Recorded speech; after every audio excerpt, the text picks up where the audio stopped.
Hello everyone, welcome to my channel, The Learning Library.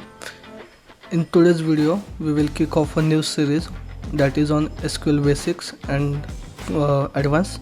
So we will start SQL from basic to advanced. If you are beginner or someone who already have experience on SQL, so you can refresh your skill. But if you are new, then this playlist will help you to learn SQL from basic to advanced. So we will start from today. I have already made one video that on how to install and download and install the Oracle SQL developer on your system, so you can watch my first video from this playlist to have an idea, and you can download and install the Oracle SQL developer on your system. So in today's video, agenda is we will cover only what is SQL, importance of SQL in TechWord, and overview of relational database.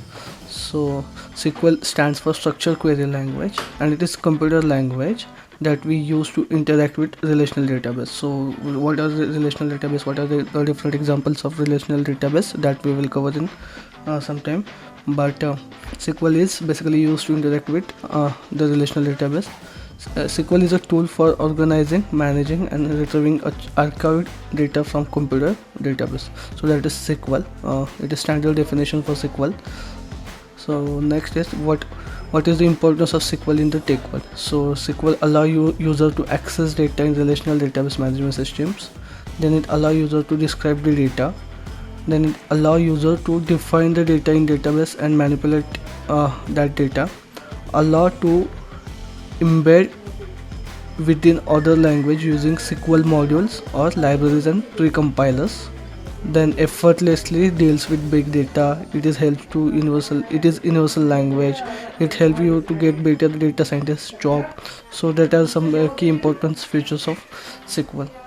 Then overview of relational database. So what is relational database? So relational database are tool for storing various types of information that are related to each other in some way.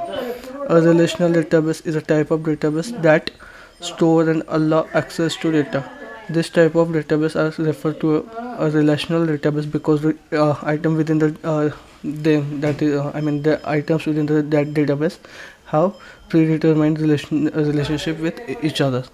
Then the in the relational database, the tables that we store in relational database, those are in the tabular form, and tables are connected by unique IDs or keys, we can say primary keys. So then we will cover some examples of relational database. So we have Microsoft SQL Server, MySQL, PostgreSQL, SQLite, Oracle database, MariaDB. So these are some examples of relational database. So we are going to cover Oracle database in our playlist. So stay tuned. From next video we will start with basics, commands and statements for SQL. Thank you.